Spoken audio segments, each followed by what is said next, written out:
Pour la réalisation d'une préparation de perfusion, nous allons découper le soin en 7 étapes clés. Lecture de la prescription, choix de l'ampoule, calcul de dose, préparation du matériel, vérification du matériel, soins, étiquette.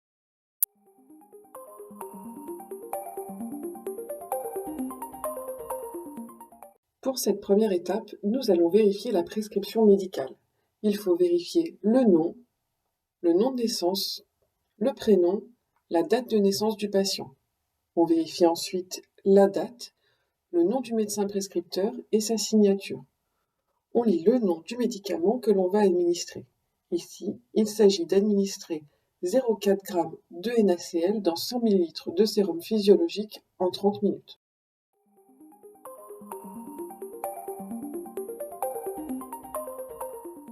L'administration d'un traitement étant sous la responsabilité de l'infirmier, il est indispensable de prendre le bon produit. Nous disposons d'ampoules de NaCl à 0,9%, c'est-à-dire du sérum physiologique.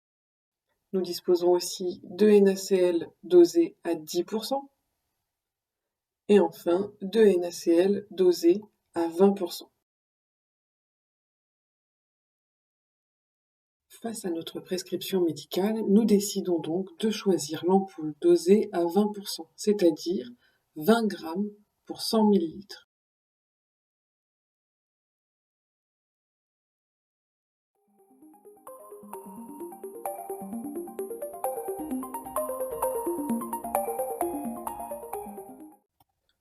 Pour préparer une poche de perfusion, il est nécessaire de connaître le volume de produit à injecter dans la poche pour respecter la prescription médicale. Notre ampoule est dosée à 20%. Cela signifie que 20 g de sodium sont présents dans 100 ml. Nous cherchons à savoir le volume à prélever pour obtenir 0,4 g de sodium. Nous faisons donc un produit en croix, 0,4 g fois 100 ml divisé par 20 g. Nous obtenons un total de 2 ml. Nous aurons donc à prélever 2 ml de notre ampoule pour obtenir 0,4 g de sodium.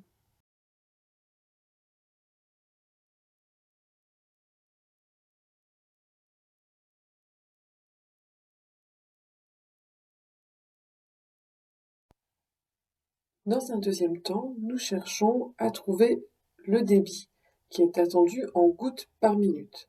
La formule est la suivante: débit égale volume sur temps.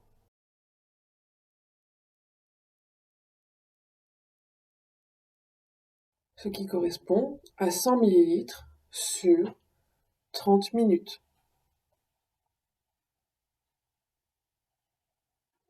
Nous convertissons le volume de 100 ml en gouttes. Sachant que 1 ml est égal à 20 gouttes, nous faisons une nouvelle fois un produit en croix.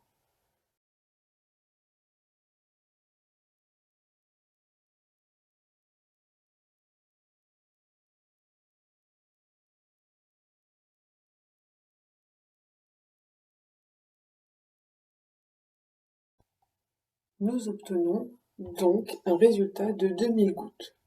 Le pochon de 100 ml est donc constitué de 2000 gouttes. Enfin, nous reprenons notre formule du débit, volume sur temps, pour obtenir 66,66 gouttes par minute, que nous arrondissons ensuite à 67 gouttes par minute par excès.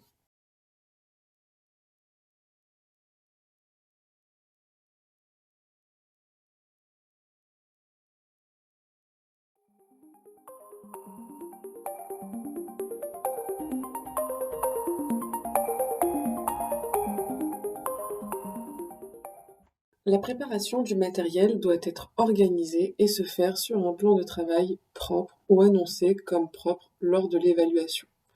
Nous avons besoin, pour ce soin, d'un pochon de NaCl dosé à 0,9%, soit du sérum physiologique. Il s'agit de la même chose. Nous avons aussi besoin de notre ampoule de NaCl dosée à 20% de 10 ml. Il nous faut une pompeuse,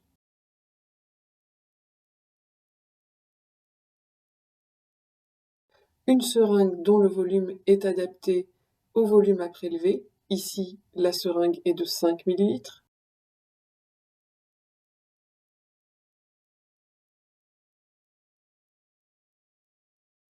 D'un antiseptique,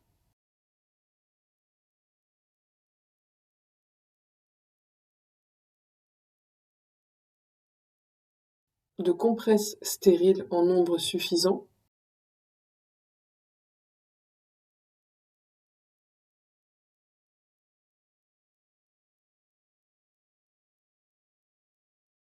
d'un haricot ou bien d'une poubelle noire, d'une boîte pour objets piquants, coupants, tranchants. Après avoir touché la boîte au PCT et ou une poubelle, il est indispensable d'effectuer une friction hydroalcoolique en respectant les étapes. D'une durée de 30 secondes, le lavage des mains doit respecter les 7 étapes. Paume contre paume, doigts entrelacés, paume sur dos de la main opposée et vice-versa, poignet, doigts en crochet, friction des pouces, pulpe des doigts dans la paume opposée. À la fin de la friction hydroalcoolique, les mains doivent être sèches. Si ce n'est pas le cas, vous pouvez recommencer les étapes.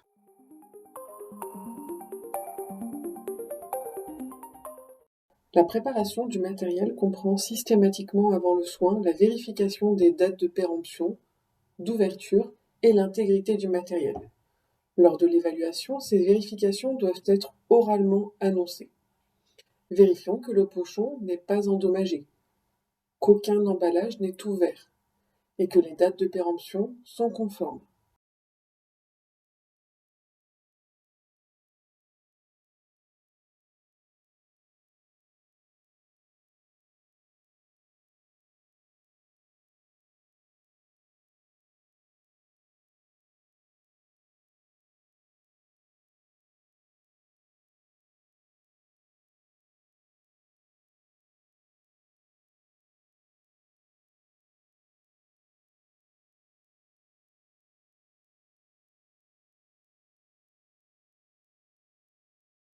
Pour l'antiseptique, il est nécessaire de vérifier la date de péremption et la date d'ouverture qui doit être inférieure à 1 mois.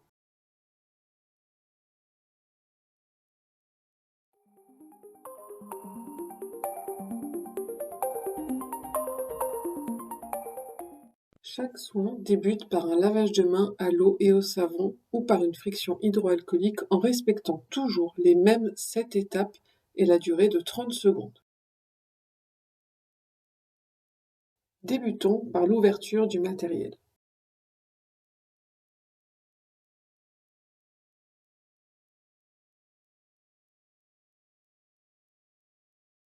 On veille par exemple à ne pas toucher les compresses stériles lors de l'ouverture.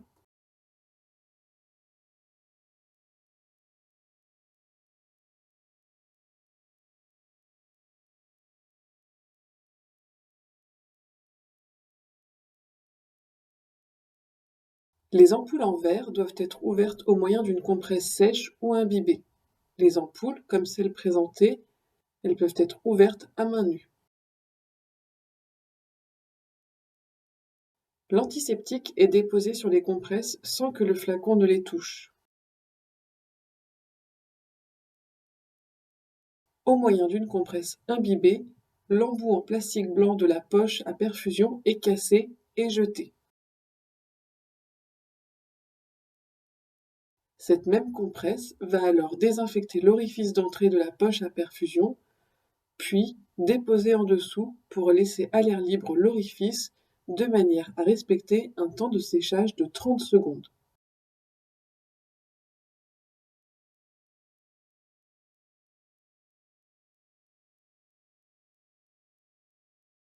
L'ouverture de la seringue se fait du côté de l'ouverture facile pour connecter la pompeuse le plus proprement.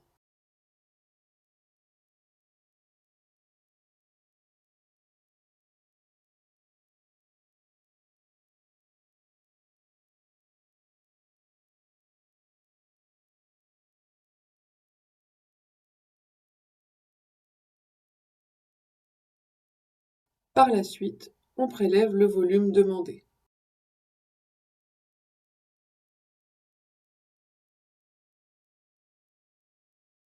S'il s'avère que le volume prélevé est supérieur à celui demandé, purgez votre seringue au-dessus du haricot ou de la poubelle sans les toucher.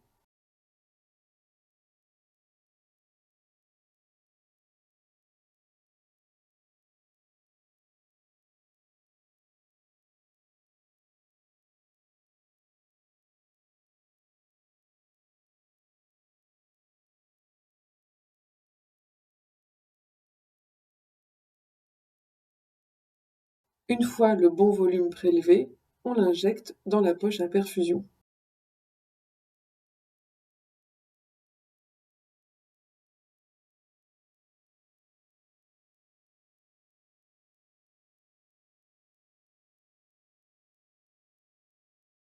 Pour désadapter la pompeuse de la seringue, utilisez une compresse. Le recapuchonnage est interdit pour des raisons de sécurité.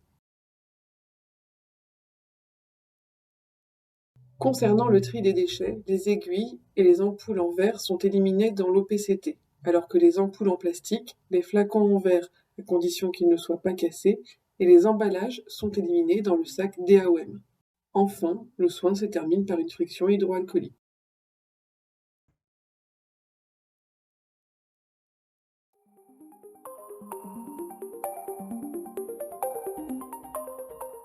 Il ne nous reste plus qu'à réaliser l'étiquette.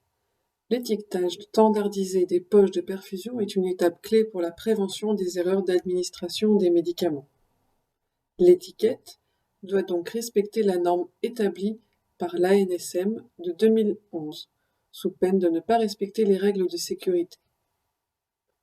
Celle-ci contient le nom et prénom du patient, le nom du médicament, le dosage, la dilution, la date de préparation, l'heure de pause, la durée, le débit, la voie d'administration et enfin le nom du professionnel qui a préparé le traitement. Madame Tommy Anna, 0,4 g de NaCl dans 100 ml de sérum physiologique en intraveineuse lente en 30 minutes. Le traitement débutera de 16 h jusqu'à 16 h 30 et il a été posé le 7 juillet 2021. Le débit est de 67 gouttes par minute. N'oubliez pas, à la fin, de coller votre étiquette sur le pochon. Enfin, retenez que le professionnel qui prépare le soin est celui qui rédige l'étiquette, mais aussi celui qui pose le traitement.